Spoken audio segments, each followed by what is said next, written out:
তামিম ইকবালের পর দ্বিতীয় বাংলাদেশি ক্রিকেটার হিসেবে লিস্টে ক্রিকেটে ৬,০০০ রানের মাইলফলক স্পর্শ করলেন মুশফিকুর রহিম। বুধবার মিরপুর শেরেবাংলা ক্রিকেট স্টেডিয়ামের প্রিমিয়ার লিগের শেষ রাউন্ডের ম্যাচে শেখ জামালের বিপক্ষে এই কীর্তি গড়েন মোহামেডান অধিনায়ক। এই ম্যাচে ব্যাটিংয়ে নামার আগে মাইলফলক থেকে ১৮ রান দূরে ছিলেন মুশফিক। মুক্তার আলীর বলে এক্সট্রা কভারে সিঙ্গেল নিয়ে ৬,০০০ই ক্লাবে পৌঁছান এই ডানহাতি ব্যাটসম্যান।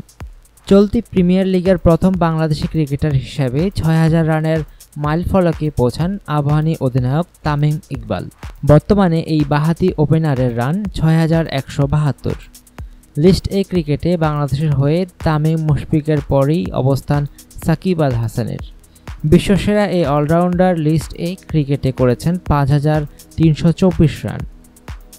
অনুগ্রহপূর্বক সংবাদটি শেয়ার করুন এবং খেলাধুলার সর্বশেষ খবর জানতে স্পোর্টস লাইট সাবস্ক্রাইব করে রাখুন।